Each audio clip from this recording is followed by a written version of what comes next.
So I think you'll be handed some documents. Good morning, everybody. Today, my administration has released a revised executive order reallocation plan to serve as the basis for state spending for the fiscal year 2018 in the unlikely event a state budget is not enacted. In the absence of an adopted budget from the General Assembly, my administration is taking action to reallocate resources to pay for basic human services, education of our most challenged school districts, and the basic operations of government. Over the course of the last 2 months, I have visited communities and schools, and I have met with residents and community providers who have been directly impacted by the lack of a state budget. Last week, I stood here before you after a meeting with representatives of municipal leaders. While none of the groups impacted by this executive order will be happy under these circumstances, their voices have been heard and are reflected in our plans where possible. For instance, this plan restores $40 million to nonprofit providers so that they can provide vital services to our most vulnerable residents. It prioritizes education funding to our most vulnerable school systems. Allocations for our alliance districts, our communities with concentrated pockets of poverty and the highest student needs will be restored to the fiscal year 17 levels. Finally, this plan includes $60 million in other adjustments, which will ensure that the state government continues both to meet its obligations and to live within its limited means under the executive order. While we shore up funding for our neediest school districts to safeguard important student progress, 54 districts will receive reduced funding and 85 districts that rely on state support the least for overall district funding will be zeroed out. The municipal aid that is funded as part of this executive order reflects the nearly impossible decisions Connecticut is forced to make in the absence of a budget. In turn, it will force some of our municipalities, both large and small, to make similar difficult choices of their own. To be clear, this has never been my preferred path. I have had balanced proposals on the table for over 6 months, as well as offered a short-term solution that would have alleviated some of this pain. It is incumbent upon state leaders to come together and reach an agreement on a biennial budget right away. It is true that we have made substantial progress. In ratifying the largest state employee concession package in our state's history, we achieved $1.57 billion in savings over the next 2 years and produced the significant structural reforms that will be the foundation of a responsible, balanced budget. But there is still a long way to go. We need a budget now. And recent public comments by Democratic House and Senate leaders gives rise to hope the progress is being made in the legislature. For my part, I'm going to continue pushing for a budget that does not lead with revenue, a budget that supports vibrant urban centers, a budget that treats our students more fairly, a budget that doesn't rely on gimmicks or smoke or mirrors, and one that isn't afraid to provide clear answers to our very real and very legitimate fiscal problems. With that, I'll take your questions on point. Why did you have to zero out the 85 EECS? Because I can't reasonably predict that we're going to have more money to spend in the fiscal year, and because we had to allocate limited resources to those communities that are most dependent on the state, or in other cases, educate a disproportionately large portion of our students in poverty. Governor, have you heard from or discussed with officials in West Haven and Hartford how zeroing out the pilot might affect their efforts to stay solvent?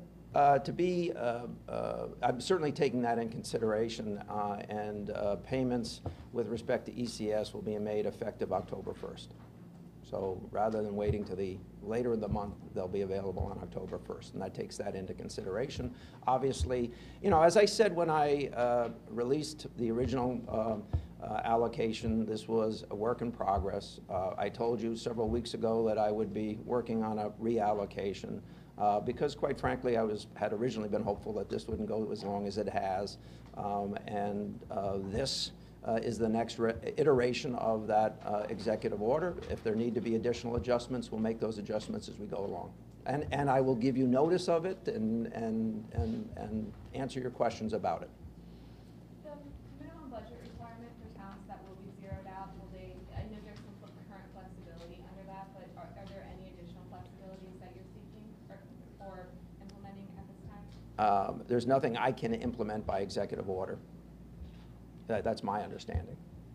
And if I'm wrong, please correct me. So is this being done as sort of a sledgehammer to get the legislature to act before the end of September? No, it is not. It is, I tried to avoid all of this. I've submitted numerous balanced budgets. I've made adjustments when budgets appeared to be out of balance. I offered a mini budget. I've done lots of things. This is reality. Reality is hard, apparently, for some people, and it discomforts others.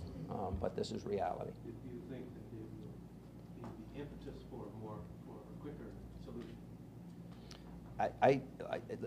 Nothing I am doing today is about attempting to do anything but run the state in accordance with our constitutional requirements. Governor, have the Democrats, I know they talked to us yesterday about getting close to finalizing a budget date. Have they been negotiating with you, or they just haven't finished a budget yet? You're still waiting? You know, there are ad hoc and discussions, you know, that filter around and back and forth. I don't think they're that close, quite frankly. Any perusal of budgets that I've personally been involved in, you know, would call for, you know, something approaching $1 billion in tax increases, and that's leading with taxes. I'm sorry, I didn't mean to cut you off. Oh, no, so I just wanted to clarify this from something that you said yesterday. What? You, in response to Paul's question the other day, we were trying to parse this in the newsroom. You said that you Just would, pick up the phone and call me. You said that you would veto what we thought. You said you would veto a budget that tried to increase taxes by $1 billion. I haven't seen a budget that isn't substantially out of balance. And what I've tried to do is help keep you guys all, and I mean this respectfully, not disrespectfully, keep you all focused. I'll give you a for instance. Yesterday, there were a number of stories written about a leader saying it's no longer a 6.99% tax increase, it's a 6.75% sales tax increase. And a number of stories and tweets and, you know, took off about that quote-unquote adjustment. But that's only part of a much larger requirement to put those budgets in balance. And so I think, how do I put it? When I give you a budget, I have to put it in writing. I have to put it on the table. It's subject to FANF examination, and it's a whole document. So none of you would ever say, "Oh, this is great. The governor didn't raise sales tax." You would go to wherever you saw revenue being adjusted. If you write stories, and I mean this, I'm not being critical, I'm trying to put it in context, so please understand that. So if you run and write stories about an adjustment for one tax, the obvious question is, where's the rest of the money coming from? You know, I think the discussions continue to be led with revenue. Governor, some of these districts get hit pretty hard. They do. Have any of these districts been notified, or is this the first? No, if I had notified them before I notified you, they would have notified you, right? So everybody gets it at the same time, Is there any general? through you. Is there any general sense of what the impact is going to be to the towns who are zeroed out? Are they able to handle it? You know, that's one of the reasons that we looked at things like fund balance and the like, which, you know, I know some people have been critical of. That's why we have a differentiated reimbursement schedule according to the percentage of revenue that actually comes from the state. So there, a lot of thought went into this, quite frankly. One of the major adjustments I made since last week is originally, you know, OPM was telling me they could have all this by the end of the month. And hearing from superintendents and mayors and first selectmen, I went back and said we need it substantially faster. That's why you're getting it today as opposed to later in the month. A number of people at OPM had to put in a lot of extra time and work to get this done, but it is it's an allocation plan. like its predecessor, capable of being adjusted, but it reflects where we are currently. You said the Dems aren't really that close. What is your? I said I don't think they're that You don't- close. right, you don't- I don't know because I personally have not seen the document that they're working with. Okay, as a corollary, I was going to say, what is your assessment as we sit here on a Friday in August of where we are and how long this is going to take? You know, I've given up on that, and quite frankly, as the only guy who's actually put forward balanced budgets, maybe you should ask them. And not only have only put forward balanced budgets when it's been appropriately pointed out that revenues weren't strong in one area or were stronger in another area, we made the appropriate adjustments every single time. When you said documents that you've seen propose $1 billion in taxes. No, they don't propose it. Let me just stop. I didn't say they propose it. What I'm saying is when you do the math on those drafts, that's the conclusion you come to. Yeah, I understand, but Okay. I'm trying to figure out what drafts, what documents are you referring to? Documents that haven't been made public, documents that No, we've seen? I think things that you've seen. I think things that you've seen. And that's why I was pointing out to you that writing a story about one adjustment to one proposal on revenue begs the question of where is the other revenue going to come from, and it's still largely a revenue-driven discussion. Are you concerned that school districts are going to start laying off teachers, consolidating classes? I mean, this revised redistribution. Well, again, I think some districts have done that. And some districts have asked for an indication of what the allocation would ultimately look like, particularly when I began saying weeks ago that I was concentrating on the constitutional requirement. So, yeah, hard decisions have to be made. I make hard decisions every day. State government's 12% smaller than it once was, over 12% smaller than it was when I took office. And we've reconstituted our agreements in a major way with our employee base twice. And we've created first a tier 3 and now a tier 4. We make hard decisions all the time. And having been a former mayor for 14 years and having served on a board of finance for 11 years and having served on a board of education for a year before I became mayor and for 4 years at the end of my time as mayor, I think I have a special appreciation of the difficulties that they face. Well, I guess I'm asking you, are you concerned that student learning will suffer, that classroom instruction will be set back? Listen, I don't know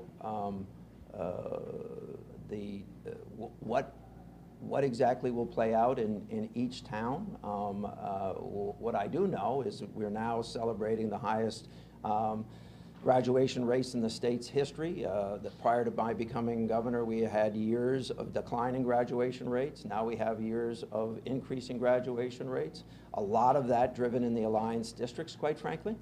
Most of that driven in the alliance districts. We now have a narrowing achievement gap, not a narrow achievement gap, but a narrowing achievement gap. That's being driven in the alliance districts.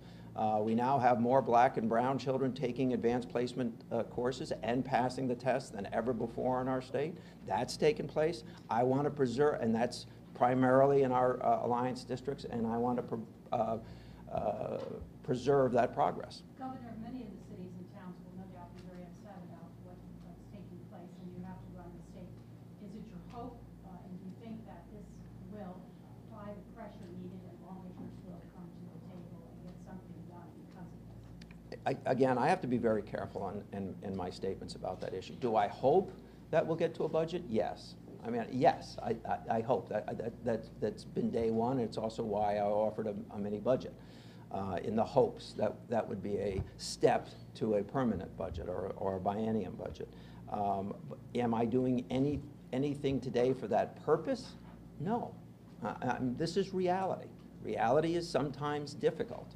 I've been dealing with the fears that were talked about in the prior question and are reflected in your question. I live that every day. This is not optimal. This is far from optimal. This is something I've done my best to avoid. On the other hand, a $1 billion tax increase is not acceptable. It isn't. Revenues have come in short. We have to examine our expenditures. You know, I've gotten letters from mayors and first selectmen, or had conversations with them, and they all, you know, many of them parrot, you know, we need structural change. Well, apparently, structural change is something that affects someone else, but change that affects you isn't structural. It's unfair. And at $5.3 billion in round numbers of municipal aid, and not being able to reflect that we're going to have that money to spend on making appropriate temporary decisions. None of these are permanent because we still have to get to a budget.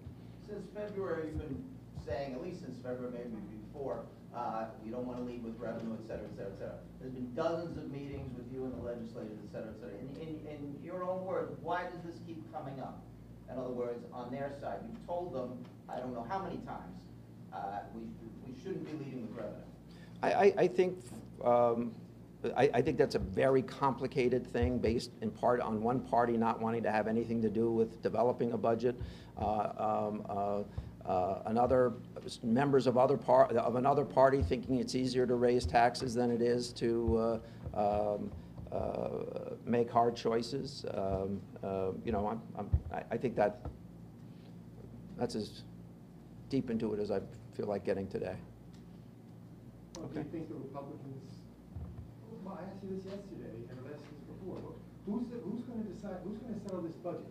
Is it going to be a grand compromise between the two parties and the governor's office, or is this just basically going to boil down to Governor Malloy and the Democratic caucuses reaching an agreement among themselves and getting the 76 votes and the 19 they need in the Senate?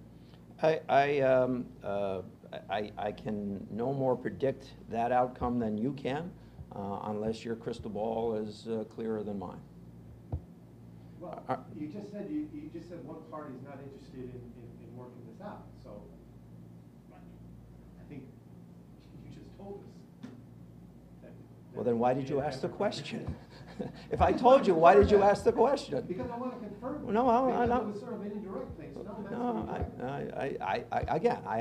I don't know how this settles. It would be entirely inappropriate for one party to not participate in the development of a budget that's required by the Constitution of the state of Connecticut. I think the last time they voted for a budget, there was well, actually, they didn't even vote for the last Republican budget. Just a process question, following up on my sledgehammer question. Are you? Am I bringing it down a notch for you? I'm helping you. Yeah. All right, because usually you help me. Yeah. Oh, well, that's a mutual. Relationship. If the legislature puts together something, they can change this, but it would go into effect. Does it go into effect today? It goes into effect whenever the checks go out at the end of next month. Yes. If there's no Well, or whenever there's this is a temporary spending plan that's based on my abilities as the governor of the state of Connecticut, exercising executive order capabilities. So if you sign a budget, in the meantime, it rescinds your executive order. Correct. Absolutely. Governor, And I anxiously await that happening. Can you talk about the money for the nonprofits? Were you moved by the stories about people who, I know you went to ARC and a bunch of other places. What was your thinking there? I think it's a combination of being aware of that, being aware of their I mean, we talk about municipalities having fragile finances. The vast majority of the not-for-profits that we're dealing with have far less ability to respond or move to the difficulties and respond to the difficulties that this financial crisis is causing. And I believe that if we don't make these adjustments, a number of them will go out of business or cease to perform some of the vital services to our most needy. That's what goes into this. Secondarily, I really did hope in June when I first undertook the executive order that this would be short-lived. And it clearly is not as we approach day 50, is it? I think? I think so. Yeah. So this is not short-lived. And so making adjustments that speak to prior assumptions not coming true are entirely appropriate. So when will the money be released then? The ECS formula, I think, follow up with OP. I don't know exactly how that, I apologize. No, there's a furlough day coming up on August 23rd for the DBS ones. Well, I think, I think furlough days are furlough days. I think the not-for-profits and community providers that we are funding can look forward to some additional, an additional portion of the monies that they would receive. In essence, as we approach day 50, I'm now doing by executive order that which I attempted to do to some extent by a mini budget. And quite frankly, I was shocked when a dispute between the Republican leader in the House and the Democrats wouldn't allow for that to be taken up. Governor, the Council of Small Towns wrote a letter this week saying that they think towns are being punished because they've built up larger reserves than the state. And they're saying they're actually just being penalized for being fiscally responsible. How do you respond to that? What do you think they're going to say? I mean, what are they going to say? You think they're going to say, hey, this is great? They should send that letter to the members of the legislature. I've tried to avoid it myself. This is not something that I am voluntarily doing. I will also say that, I've looked at growth rates for municipal government, and growth rates in municipal government by and large are substantially larger than state government, both on the expenditure side and the employee side. Some of the towns that complain the most are receiving state funding to the tune of 25 to up to 40% of their budgets from state government. The state government support that Connecticut lends has only gone up during my administration, particularly in that most critical period of time in 11 and 12 and 13 when they were not recovering, and as a result of our efforts on educational cost sharing, a formula that has been modified. But when you have hold harmless, so when I looked, I have a document that I review on a daily basis, and I look at municipalities that have 20% or 15 to 20% fewer students than they had, and they are held harmless as a result of that. And then we have districts that have seen increases in student body, and they're not fully compensated for that because other people have to be held harmless for school districts that are 20% smaller. These are some of the adjustments, I think, ultimately that we need to talk about and how we resolve those issues. So thank you for asking the question. Governor? It'll make for a more interesting article. Certainly did. I think that was a very good answer. Enlightening. In terms of the fund balance, did you get the information from all the towns on the updated fund balance? Well, we had every town's fund balance as of June 30th of 16. And we received updates from some folks and didn't receive updates for others. And that's, and obviously since most municipalities don't have their certified numbers or their audited numbers, we were taking, and for those towns that provided it, it was a reference. It's not a certified number, but we certainly had those numbers as of the 30th of June 16 for every community. Did any towns say no, we're not going to give you that information? I think there were some. Come and look it up. I think there were some. Yeah. Governor, with some of these numbers, with school right around the corner for some of these districts, they're going to have to act on these numbers. No, just like I have to act every day, just like I have to make decisions like this one. They're hard decisions, and decisions that in most cases I wouldn't put people in. This is not voluntary, but better now than later, quite frankly. And I heard the superintendents and I heard the municipal leaders say that they needed this information sooner. When I first told you that I was going to take this up, as I said earlier, I said I'd have it by the end of the month.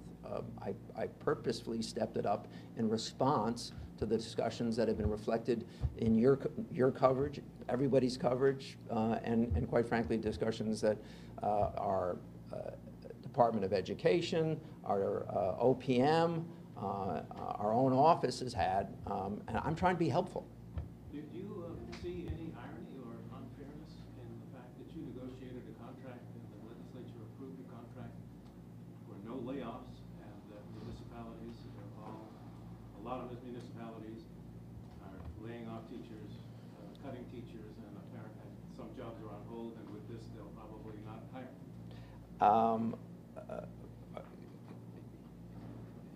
You're serious about asking that question, right? Sure. Okay. So state government is 12.2% or more smaller than when I came into office. I urge you to go around and find boards of education and city governments that are 12.2% smaller today. Okay. Yeah, So and then when we have that data, because I haven't seen that anywhere. When we have that data, let's have that discussion. If it's happened anywhere, it's happened in our most challenged communities.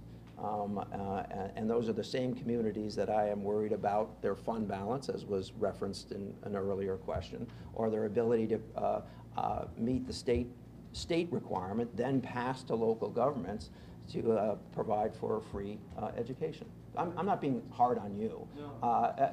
I'm just putting it in context. You know, a great deal. Let's relate it to employment numbers. You know, we have now recovered all of the jobs, private sector jobs lost in the Great Recession. And in point of fact, it's the second time we're over that hurdle. But where things have gotten smaller is on the government side. The vast majority of that, particularly in the early years of continuing declines in employment, was at the casinos, which are tribal nations. The vast majority of that in the last probably 3 years, maybe longer, has been state workers. That's the simple reality of what we've done in state government, wrestling with all the hard decisions that had to be made up to this point, which makes the hard decisions that have yet to be made that much harder. I understand that. Can you explain the $37.3 million reduction in the motor vehicle property tax grant? I just was looking at this spreadsheet. You were allocating $77.9 million in the original plan, and now we're down to 40.6. I think if you look at everyone's budget proposal, that's the number that they pegged. So I think it's more reflective of a universal approach in budgets or likelihood. Would it be a reflection of the fact that it was originally supposed to go down to 32 mils? Yes. So you're allocating that 37? For now, and clearly whatever needs to be paid as a result of that agreement. One more on point. The 54 towns that will receive less but not be eliminated, is there a governing principle behind how much they will be cut, or is it all of it? Yeah, there should be a chart in there, and if not, we'll find a copy of it for you. It's a number of other factors, not the least of which is what proportion of your municipal spending is made up by the state government direct payments. Okay? So there's a chart that will give that to you somewhere in that pack, I believe. Yes? If not, we can get it to you. So we looked at what the statewide average of support to local communities is. Everyone who's over the statewide average is receiving some portion of that money. Those communities that are under the statewide average are not. Okay? Yeah, yeah, that was the last one. Yeah, that's fair. We talked about this enough. Off topic. What is your view of President Trump promulgating an apparently debunked story about General Pershing?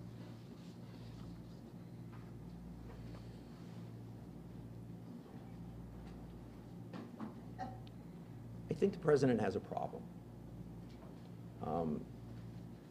He has a problem with people's religion. He has a problem with their color. He has a problem with their status. He has a problem with their sexual identity. I think our president has a problem.